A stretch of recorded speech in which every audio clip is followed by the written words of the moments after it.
Okay, welcome everybody to this session of the Europe Since COVID-19 University Seminar. And thanks to Iris for helping to co-sponsor this. We're here today, it's our first event of the year.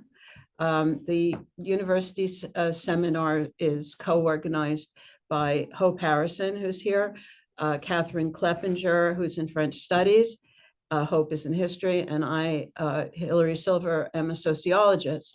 And today we're going to hear from Sylvie Tissot, who is a political scientist. So there you go. It's a completely interdisciplinary approach to Europe. Unlike so many of the events here that deal with international affairs, this is more on comparative politics and particularly comparative urban politics.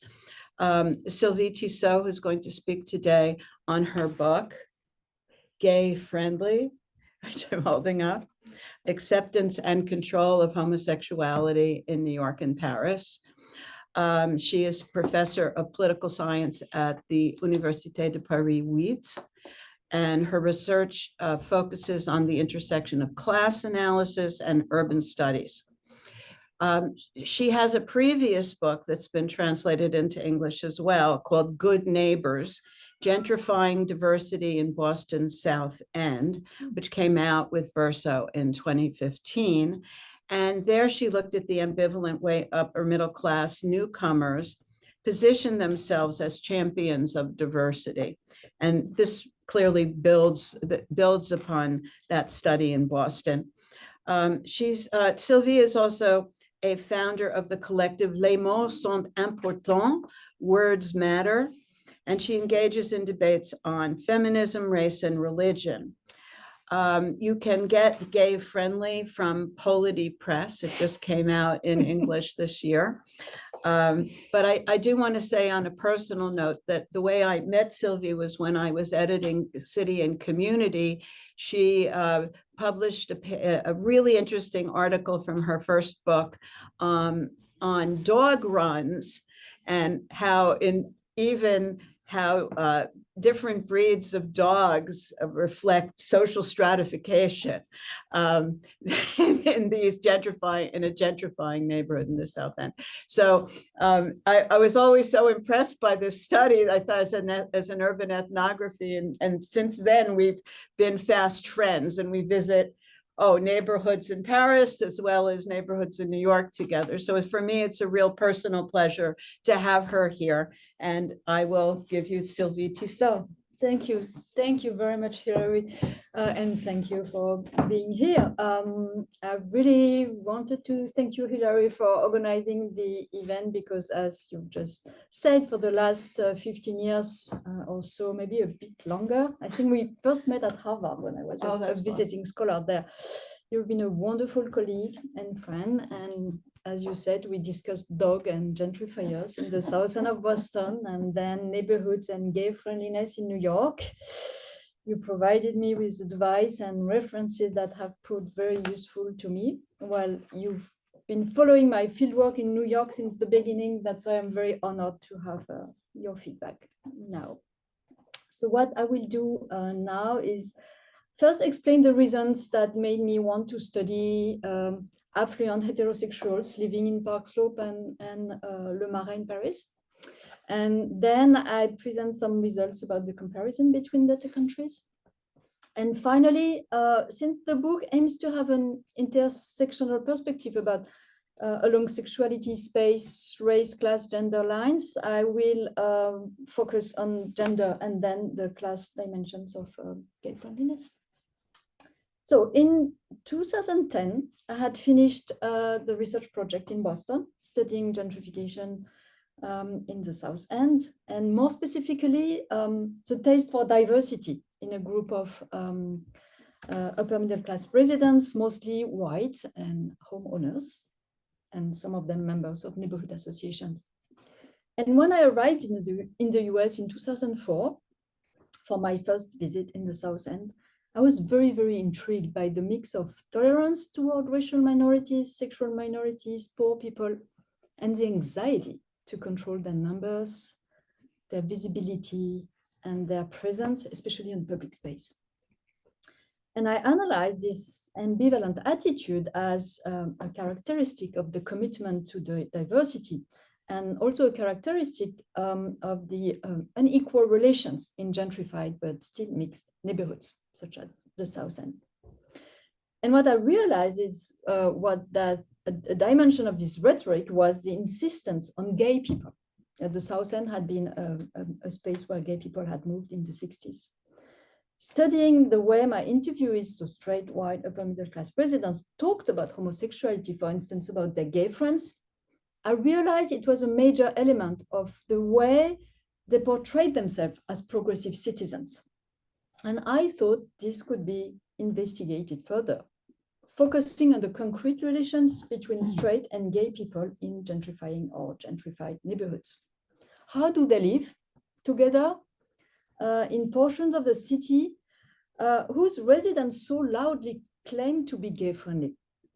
And I thought the question worth asking, as the literature on gentrification examines the coexistence of different groups, different people along class and race lines, but much less often the mix of gay and straight people. And another goal of the project emerged when I started reading more extensively about the ambivalent acceptance of homosexuality in the US and elsewhere. And I read more about the discussion and the debates about normalization, about homonormativity, about pinkwashing, etc. And so the literature was fascinating, but focused on the new figures of respectability, affluent white gay men, about the integration of the LGBTQ+ cause by mainstream organizations and the commercial sector. The literature was also about the decline of gay neighborhoods, but there was much less empirical investigation on heterosexuals. And my hypothesis was that if gay people, or some of them, had become more mainstream, maybe it had something to do with the kind of acceptance that straight people, or some straight people, had developed. Hence, the focus on heterosexuals claiming to be progressive and the investigation of the characteristics and limits of their progressiveness. So that was the goal of the project. And in doing that, my hope was to contribute to a better understanding of the acceptance of homosexuality in contemporary North America and Europe countries. And also what I'm thinking now is that as LGBT rights are increasingly attacked, while it might be interesting to reflect on how progressiveness in terms of sexuality is conceived and how it translates into specific interactions and lifestyles.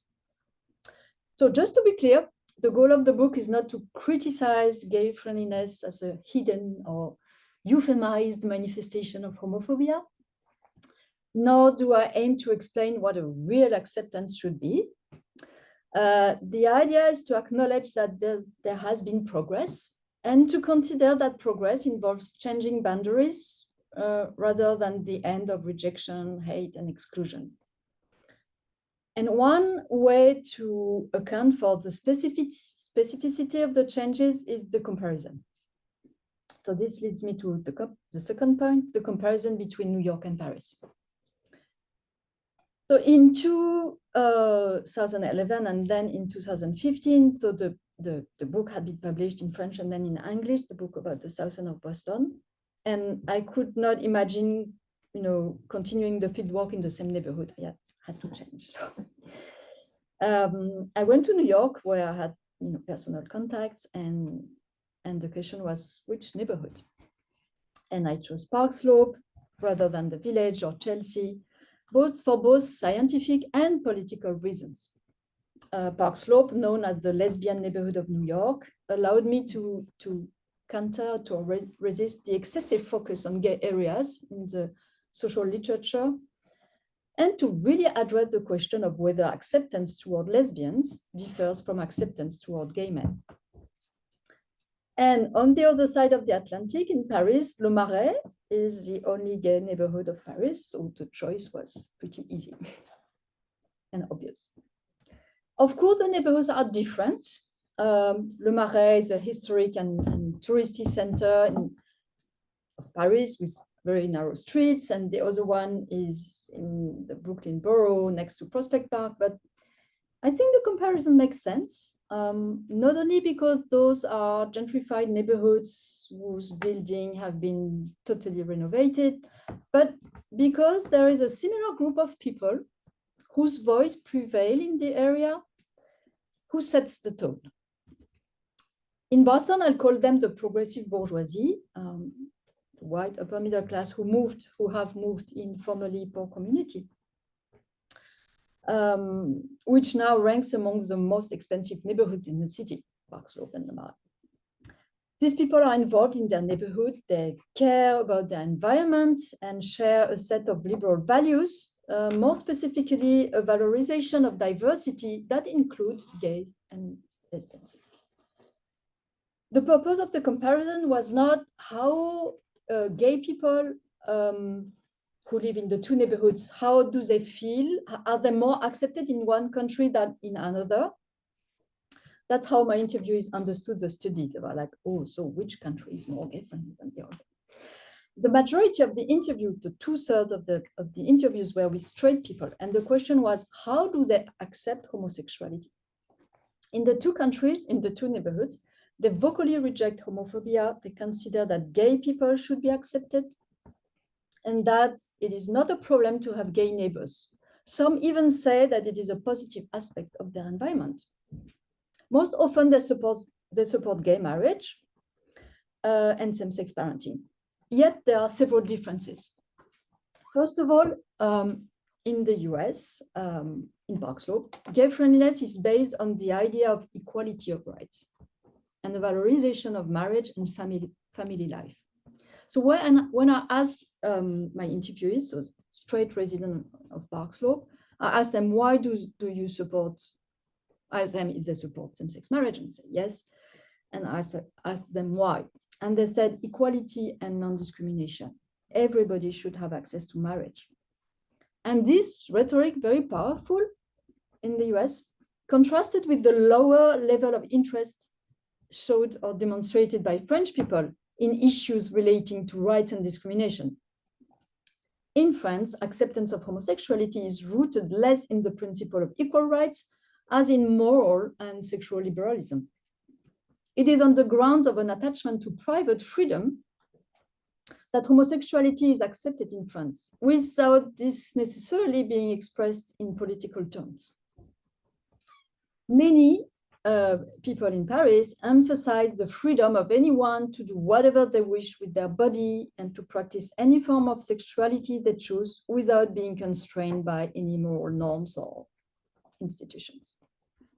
And this liberalism struggles to find any political expression in terms of rights, probably because the rights of minorities are still considered a potential threat to the abstract definition of the citizen in France, a citizen who is supposedly detached from any particular identity.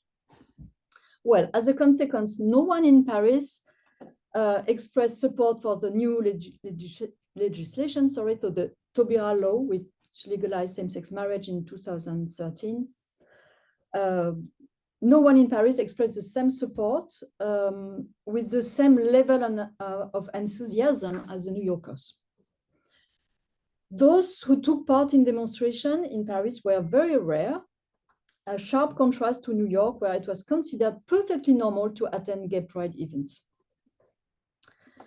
In contrast with the more inspired rhetoric of the New Yorkers, a certain pragmatism manifested itself in Paris, with the suggestion that the rights given to gays do not harm anybody else. Like, it doesn't bother anyone. That was the typical answer in Paris. Furthermore, unlike New Yorkers who do not even mention it, the subject of sexuality is brought up by several Parisians. Homosexuality, far from being understood primarily in relation to the couple, is a sexual reality in its own rights.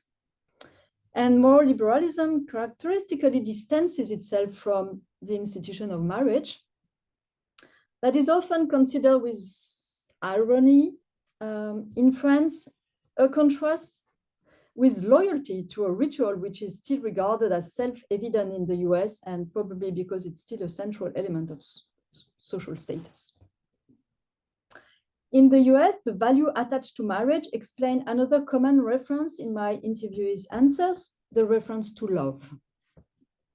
Another typical answer was, so in Park Slope, why should two human beings who are in love not be able to formalize their union through the bonds of marriage? The reference of gay love also banishes the image of a sexuality disconnected from marriage, something considered less embarrassing in France. In order to reveal another dimension of homosexuality, the loving relationships and the aspiration to a monogamous conjugal and family situation.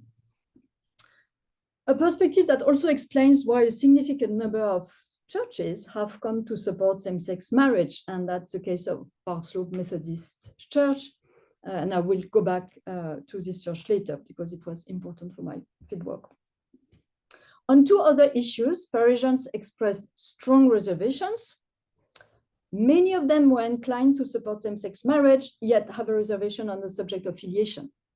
And here we see an enduring representation of couple as necessary made of a woman, of a man and a woman. And it explains harsh reaction on the subject of children raised by two women or two men. Well, harsher when it's two men than two women. And that's something I never heard in New York. And another difference was the trans issue, seen as much more problematic to many Parisians, as I could notice when I heard the answers to the question. So why would you think, what would you think, how would you react if your child was gay or trans? In New York, in the social milieu I studied, trans tend to be seen as forming one more minority to accept, like in the narrative of the American democracy. One final difference, one can say that in New York, gay friendliness is really central to the way upper middle class people define themselves. It is from a very young age, first in school and then in various places such as universities, religious and local institutions, that the process of learning to be gay friendly begins. A process which involves learning to respect differences, to acknowledge what people really are, supporting their rights, and more broadly, adopting a moral stance, which entails recognition and compassion. In France, the fear of the visibility and demands of minorities is still strong. And a gay-friendly attitude is not the result of a lifelong learning process, and consequently has less influence on the way the wealthy residents of a gay or formerly gay area define themselves. The strong overlap between acceptance and control is striking on this side of the Atlantic. It is here that we see, and especially in Park Slope, neighbors anxious about their reputation, carefully selecting their friends, their school, or their church, keeping close watch on themselves in order to avoid faux pas, accepting the visibility of homosexuality in the context of gay couple or even family, a visibility which is therefore more accepted, but also more scrutinized and supervised than in France. Okay, so if the book is a comparison, it develops an argument which is, I hope, relevant for the two countries, and I believe for many other countries. So the book questions the conventional wisdom that acceptance increases with education and socioeconomic status. Well, in fact, I argue that age and sex are more important variables. Race and class, of course, intervene, but to shape the gay-friendly discourses, as I will explain later. So I won't talk about age here, but about the fact that gay-friendly is gendered, actually, as well as the attitudes of my research subjects during interviews. That's interesting that as soon as I started fieldwork, I noticed that I received empathy and eager engagement with my study on the part of women. I mentioned the Park Slope Methodist Church because it was one of the first access to fieldwork. The first time I went to the South End in 2010. So I took the F line, I think, from Manhattan, and I got off the subway and I walked a few blocks and I passed a church and I saw a sign indicating that everyone is welcome, rich and poor, white and black, straight and gay. So I came back the following day, it was a Sunday, and I attended the religious service. And they asked me to introduce myself, which I did, and was invited to stay for coffee and cookie. And I befriended a woman who later accepted to circulate an email that I wrote, which explained my project and the fact that I wanted to do interviews with Barcelona presidents. Only women replied. On the men's side, so I interviewed men, of course, but on the men's side, I often encountered embarrassment, sometimes a flush of suspicion.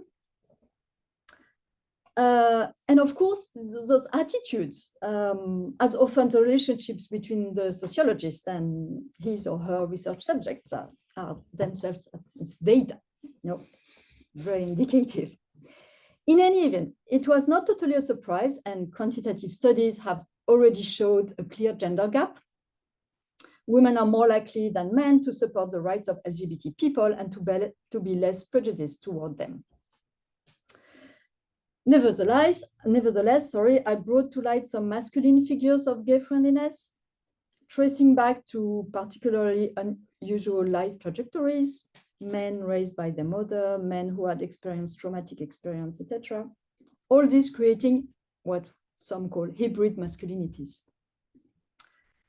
A singular attitude emerged in Paris among certain men, which I think illustrates that gay friendliness is not a coherent attitude based on the same exact criteria.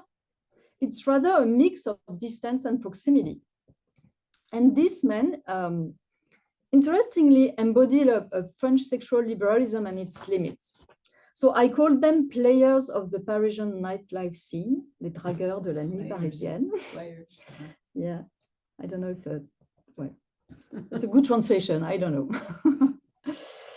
They are, or they were, regulars of gay nightclubs that heterosexual women also frequent, where they go to. And so these men, these straight men, maintain a proximity with homosexuality. For instance, that do not fear to be hit on by gay men.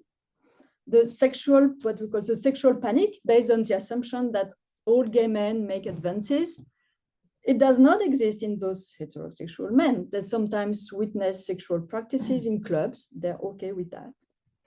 They don't care. They're not nervous about the possibility to be seen as gay.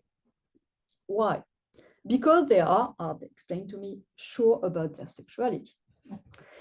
So more than questioning the binary between the sphere of homosexuality and the sphere of heterosexuality, they avoid the danger of being seen as gay by reaffirming a straight ethos based on conquest. So one said to me, I had a friend who was a fashion designer, Rue des Rosiers, which is in Le Marais. We used to go out together. We'd go to the Queen, which was a famous gay club. He was gay. Wherever the queers were, you would also find the most beautiful girls in Paris. We went there to have fun, to pull. That's what it was all about.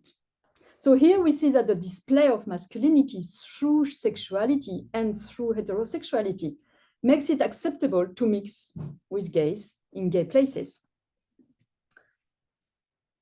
Now, to go back to the enigma of why women are more gay-friendly, I developed three explanations. First, I argue that their compassionate attitude is a result of a kind of division of labor within the hetero couple. Socially constructed disposition lead women to show more empathy toward gays and lesbians, a role their straight male partner willingly leads to them. So when I ask more specific questions to men, to some straight men, a few immediately told me, oh, you could talk to my wife about it. The more significant progressive open attitude that women show is additionally explained by their search for refuge, distancing themselves from the gender inequalities that still structure their intimate life. So in the book, I try to go beyond the cliche of the fag hag and her best gay friend, a cliche that many TV series and movies have popularized in the US and in France. What I tried to do is to bring to light the sociological roots of those friendships that heterosexuals form with their gay neighbors and friends. Well, for example, in Le Marais, a resident explained to me that there are special relationships between girls, straight girls, and gays, men. Explaining her former relationships with straight men and the difficulty to be on an equal footing, she became more pragmatic in her search for a partner while developing close ties with straight female friends and her best gay friend. She goes away on weekend with him and even celebrate Christmas in his family, forming a sort of, she said, false couple. These friendships, however, are often based on the idea of a shared femininity that naturalizes gender identities.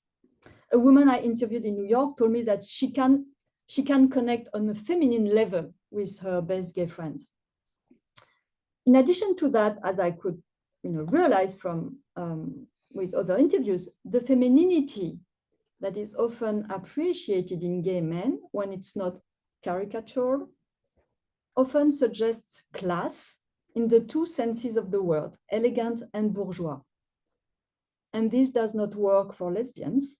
The stigma of being masculine can be forgotten, but not turned into something positive. So here we see the difference between the acceptance toward lesbians and the acceptance toward men. Well, more than that, the friendships with gays and lesbians do not eradicate the fear on the part of heterosexual women of a devaluation on the sexual and marital market. As a consequence, many of them seek friendships with gay men rather than lesbians, or with non-stereotypical lesbians, to use a term I often heard. Finally, gay friendliness, so still in heterosexual women, results from more diversified or atypical biographical trajectories. And I show how the curiosity for gay ways of life accompany the expansions of less conventional heterosexualities. So here I used quantitative data, very interesting data, which show that women who tend to distance from conventional norms are more gay friendly. For instance, women who have many partners, who can establish a separation between sexuality and emotion, tend to be more gay friendly, and not men. Why? Well, because these behaviors, for instance, to have one night stands, it fits in a dominant model of masculinity which is often based on the rejection of homosexuality. So for women and not for men, there is a continuum between the distancing from the conjugal and sexual norm and acceptance of homosexuality. And I used in-depth interviews with several divorced women in their 60s and 70s, women who had divorced many years ago, but still mentioned the divorce as a traumatic event, not only on an emotional level, but also because they felt that they had lost some of their social status. One told me that she used to be invited to parties with her husband and stopped being invited when she got divorced. Yet in the years that followed the separation, they reorganized their social and intimate life, reinvented it in a way. And the role played by socializing with gays and lesbians in this redefinition was often decisive. So one started to go to the Methodist Church, I mentioned earlier, where she interacts with many lesbians, especially in the Social Action Committee, which organizes film screenings with discussion. Another one in Paris joined a historical association in Le Marais, which organizes tours, and she met a gay couple. One is a real estate agent, and she praises the elegance and the decoration of their beautiful apartment on Ile Saint-Louis. Although she appreciates that they are, she told me, like you and me, meaning in a relationship. There are also some fascination on her part for the presumed freedom of their lifestyles. So to go back to the question of normalization,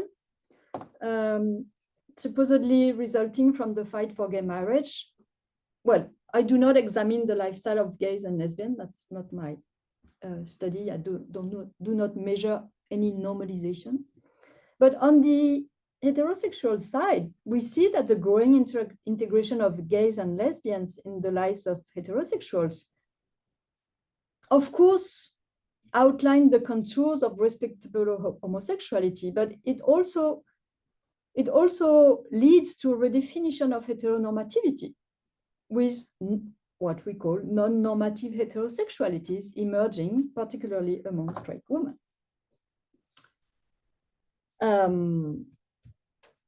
So I still have like maybe 5 minutes. Feel free. Go ahead. Okay, good.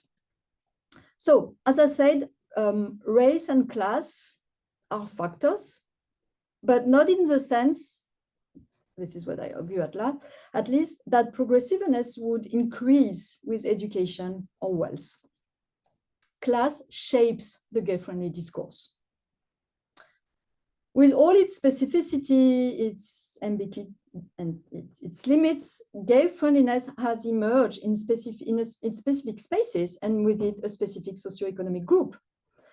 But I argue that it is a class marker more than the intrinsic characteristic of privileged, educated, and white people, questioning the idea that homophobia is necessarily associated with poverty and non-whiteness. So what do I mean by class marker? Through gay friendliness, many interviewees draw more boundaries, and this appeared very clearly when I asked them if and where homophobia still exists. Opposed to themselves, they designate homophobic groups. Who are they and where are they, I asked.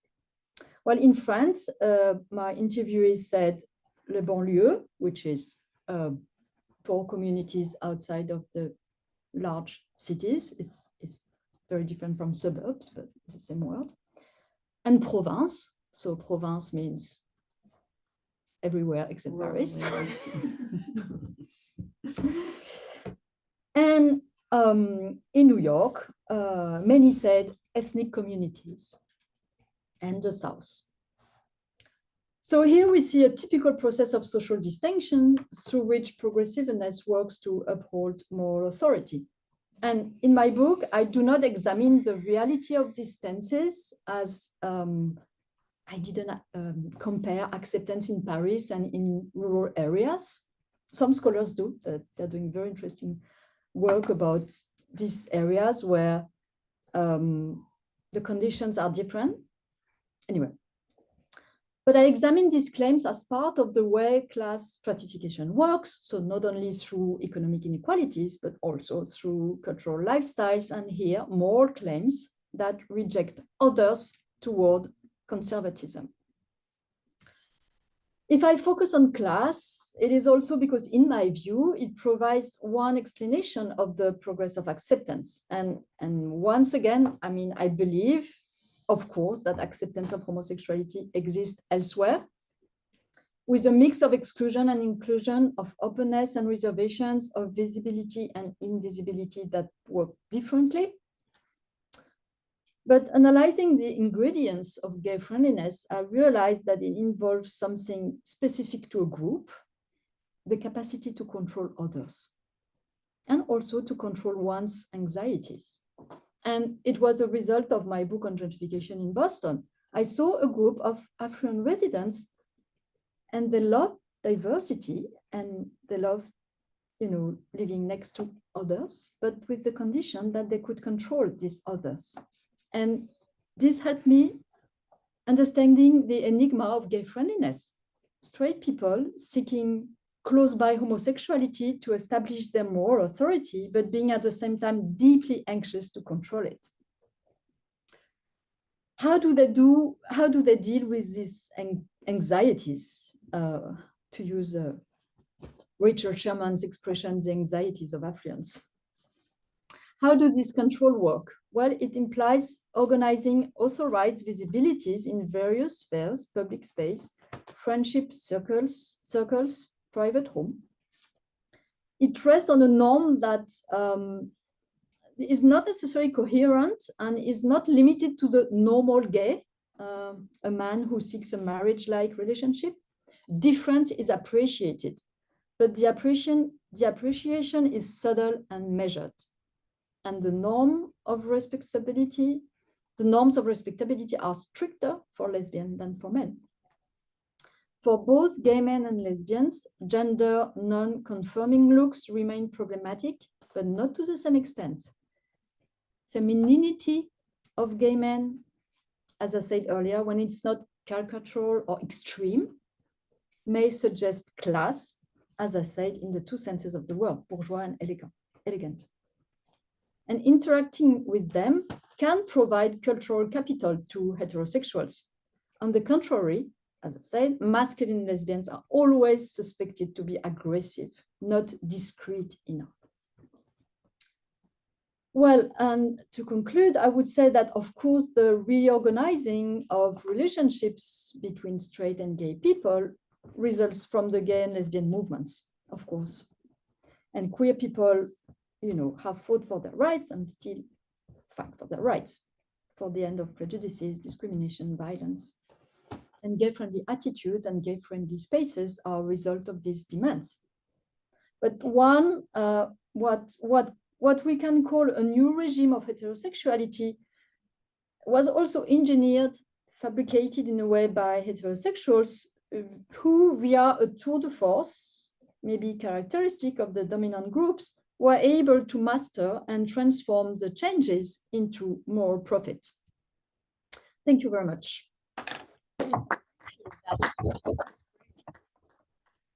So we have some time for questions. I'll get us started just so that we're sure we have something on the table. Okay. Sure. So I just wanted to first of all ask you if you could say a little bit about the recent backlash against gay rights and gay friendliness, even, which I'll get to, but certainly not just in France, but also if you could think in other countries in Europe, certainly in Eastern Europe, anti-gay sentiment has become part of right-wing populism. So if you could address that a little bit, given the Iris location that we're in.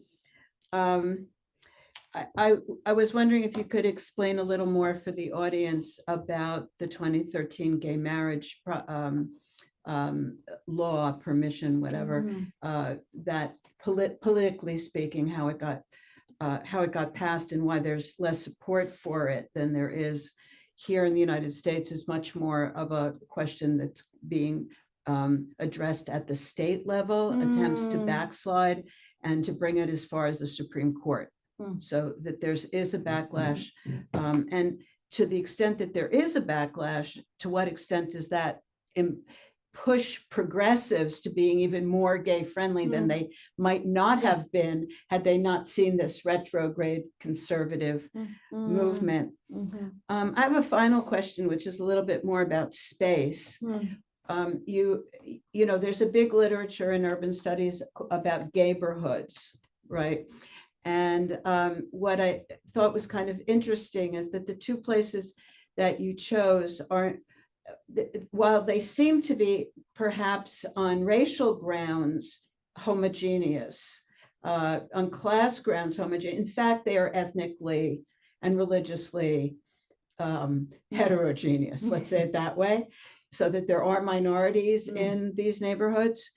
And also how space, these neighborhoods get typed by things like how gay friendliness is expressed symbolically through things like rainbow flags, right? People actually, like shopkeepers and so on, they display their gay friendliness through putting out gay friendly flags. And we've heard some backlash against that in parts of the South, right? So those are just a few things to get us started. And you don't have to answer me right away. Let me collect more questions from the room. I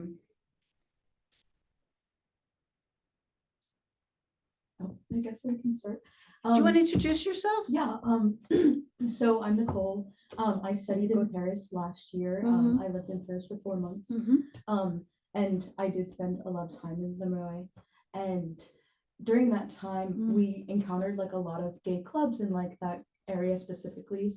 But in doing research about going to those queer spaces, there was a lot of reviews from predominantly like lesbian women and gender non-conforming people saying that they weren't allowed into those clubs. They were not accepted into those spaces, which in turn resulted in a lot of queer women not wanting to share that space. And I was wondering if, I know your research is predominantly focused on heterosexual people, but how that kind of, those attitudes towards lesbians and gender non-conforming people, how that is translated onto gay men and predominantly gay male spaces being exclusionary of gay women. Yeah, I'm not sure I could answer this question, but anyway, thanks for your feedback. So I'm Rachel Werner. I'm I'm doing like a class on research methods in global gender issues, and I'm looking at kind of the awareness of LGBTQ rights within the community in Virginia.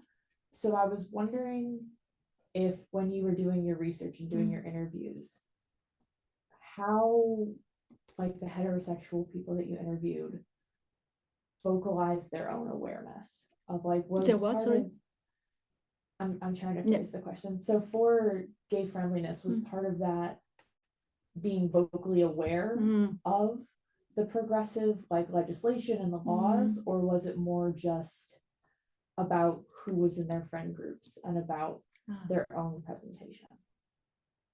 Okay. If that makes sense. Okay. Okay. Thank you for such a fascinating Thank you. talk, and it's nice to picture myself in the Marais. It's such a beautiful area. So, It is. It's true. so you talked about this fascinating ambivalence of, being progressive and accepting, but also wanting to control. Can you say a little bit more about how that control would work? And I think you said 2/3 of your interviews were with heterosexuals. If you could say something about the other third. Yeah, sure. Right. Are there any, Ian? Yes, we have a question from the chat. Great, Okay. there's a question in the From Dr. chat. Button. She's curious about the issue of gay friendliness in schools and with young children, Yeah. particularly in reference to child raising and these fault lines in child raising in schools. Yeah. Okay. Okay, it's all yours. Okay, that's a lot of questions. Thank you for all these great questions. I start with yours, Hilary. And maybe I will say a few words about Italy, Russia, and Turkey, but let me first of all with France. So so far, the extreme right party in France, so Rassemblement National, has progressively become more gay friendly, using gay friendliness to target Muslim people. So claiming that in this banlieue, gay people, are constantly attacked by Muslim people. Also, because the leader of the Rassemblement National is a woman, she's become more, liberal on certain issues such as abortion and gay friendly. But now in France, we have two extreme right parties and another leader whose name is Eric Zemmour, and who really developed another rhetoric and very, very much more conservative rhetoric on, sexual issues. And one of his enemies is the gay lobby. So that's very indicative of I think a new trend in the rise of the extreme rights parties, and not only parties, but government now in Europe is really one one target. Italy, Russia, and Turkey, and especially in Russia and Turkey, their enemy, so what they would call the Western countries, or there is a very strong association between the Western countries and, you know, LGBT rights and issues. And one of my colleagues in Turkey, who was fired because she signed a petition, like many other academics in Turkey. Oh, okay. Who signed the petitions in favor of Kurdish rights and, you know, democratic rights. She was fired from her university, and she's like constantly attacked by the Erdogan regime, and she is criticized for her LGBTism. That's, you know. So of course it's really frightening, but I think in this context, it might be a little bit, you know, anecdotal to really, you know, to think of gay friendliness, like as if there was like a clear distinction between homophobia and gay friendliness. And I think to really, you know, as, I don't know, liberal or progressive people, to really think of how we can counter this trend is, I think, useful. Well, I hope it will be.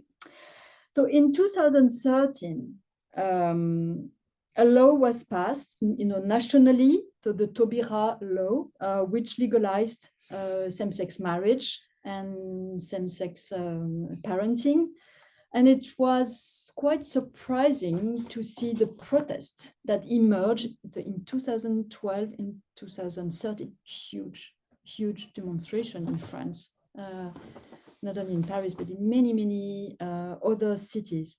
And it was interesting because, unlike the US, like the most heated subject in France, that's still the, you know, most, you know, vocal protests, are not really linked to sexual issues or gender issues or even race issues. It's more about, you know, the welfare state and social rights. So, and suddenly we saw all these people, you know, really taking the streets to oppose a law, the Taubira law, which kind of everybody thought it would be passed like very easily. So it was really surprising. It was interesting to do field work during that time. So in terms of space and neighborhoods, you mentioned the rainbow flags, and I don't remember what your question was No, exactly. just that people are trying to display publicly their attitudes, not just to, Yeah. To display their attitudes, but using something which used to be a gay marker and which has become really a gay-friendly marker. Okay, so I think the meaning of the rainbow flag has changed, has dramatically changed, and it also comes with an attitude, and maybe it will answer your question about control, an attitude toward and a kind of hostility or resistance toward the idea that their neighborhood might be considered gay. So I asked my interviewees to define their neighborhood and asked them, so do you define your neighborhood or Park Slope or Le Marais as a gay neighborhood? And they strongly opposed this definition.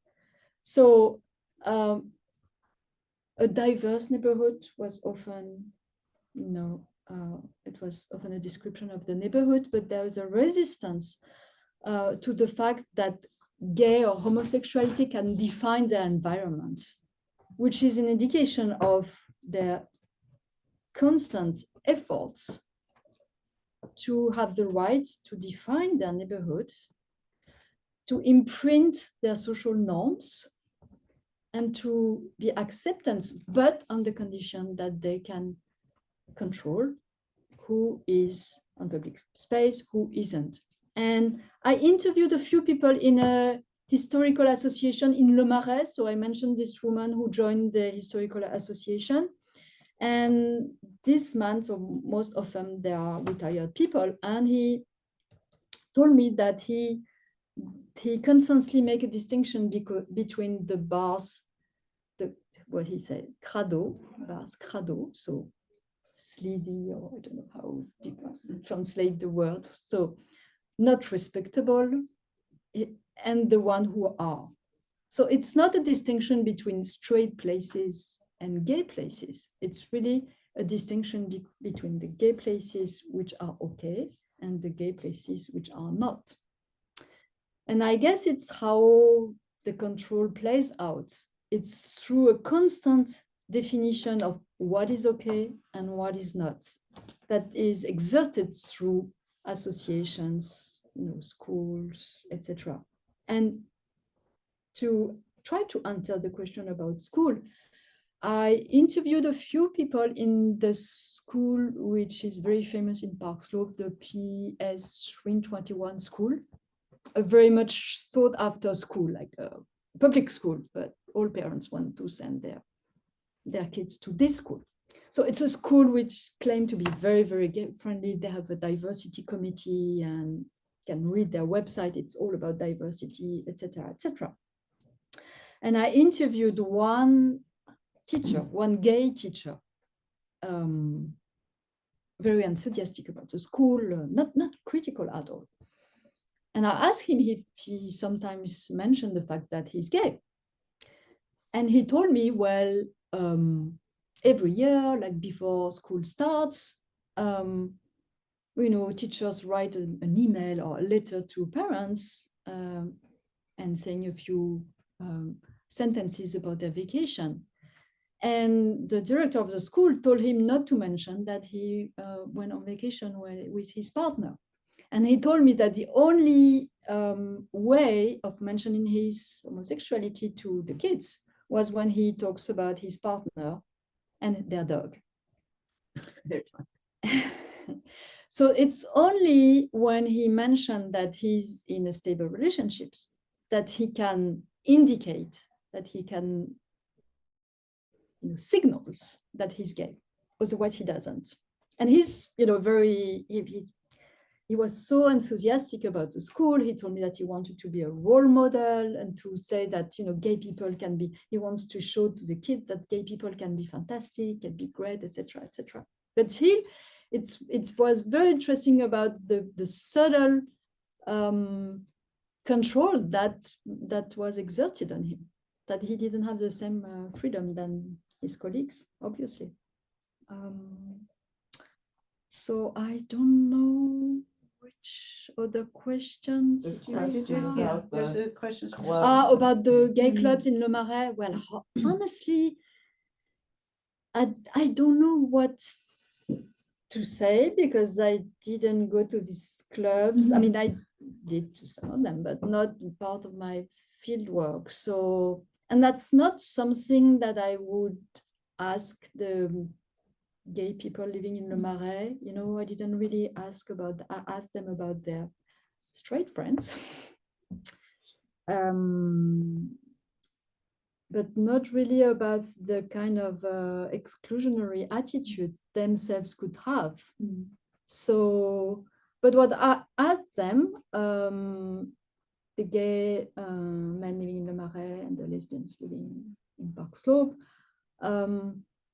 I asked them what they thought about their neighborhoods. So, because at some point I presented my project, I don't remember where, and somebody asked me, but are you going to interview gay people? And so I was like, my project is on heterosexuals, but can I really do this project without interviewing any gays or lesbians? They're like, okay, no, I cannot. So I did that, and it was interesting because I often started saying, I've been doing all these interviews with straight people, and most of them tell me that in Le Marais and Park Slope, there's no homophobia anymore. And all of them was like, ha, ha! They were really shocked. I mean, or they found this claim totally ridiculous, which was really interesting, really putting some distance on all these claims. So it was really interesting to see the gap between the claim of gay friendliness and how gay men and lesbians live in those neighborhoods. But something that several lesbian mothers told me, mothers who send their kids to the PS321 school, they told me that they will never know if people are homophobic or not.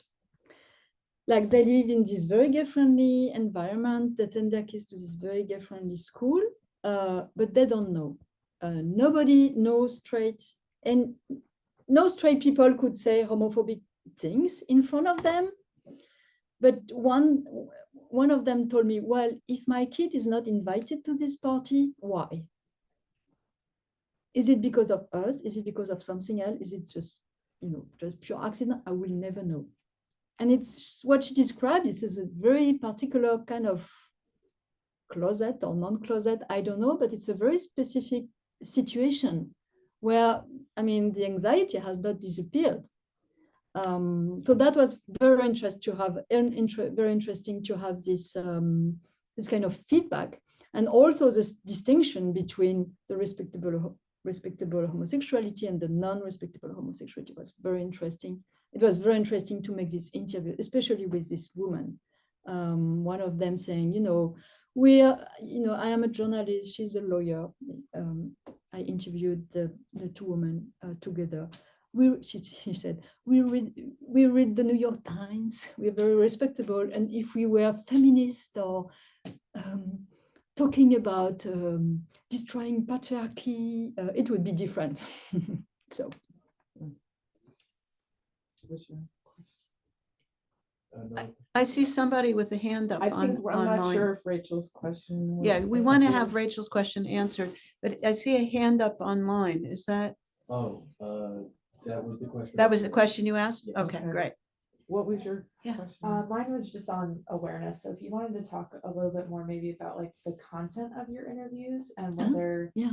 like especially with the homosexual people you interviewed, if Mm. they mentioned their own awareness of the legislation that was being passed and if that played into like their views of homophobia or not. Yeah. Well, for the heterosexuals, I asked very abstract questions, including questions about the legislation. So I could gather indications of, acceptance or not. That was very useful.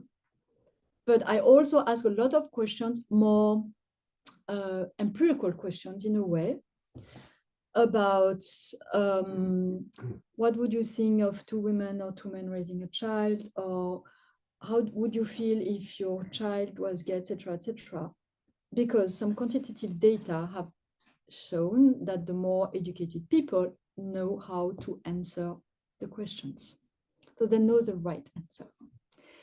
And it's interesting because educated or non-educated, working class or upper class, the answers are very different for this kind of very abstract question. So the more educated people, they know how to answer. And less educated people, they are more, upfront. When you ask more questions that more empirical questions, the gap disappear. The same percentage, especially regarding the children. So in my interview guide, I asked more questions about, could you tell me when you first heard about homosexuality in your life? Do you remember having gay friends in high school or in universities? Do you have gay neighbors? Could you tell me about them?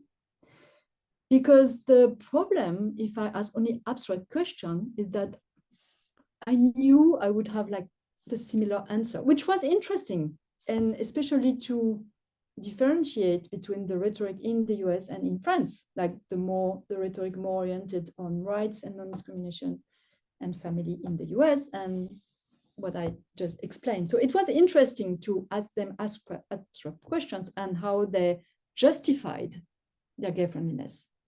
On the other hand, I wouldn't have been able to analyze this combination of openness and control without this kind of question, these other questions, and more oriented toward trajectories and encountering homosexualities. And did you have, friends who came out to you, and how did you feel about that? The challenge of having one child or one friend or one, etc., coming out as gay, etc., etc. So I don't know if I answer your question, but these people were very aware of all the issues, but I was trying to, go to another dimension of their attitudes. And Thank you. Anyone else? Do you feel you got your answers? Yeah, great. Well, would you join me in thanking Sylvie for thank a you. really Thank you very much. Thank you online.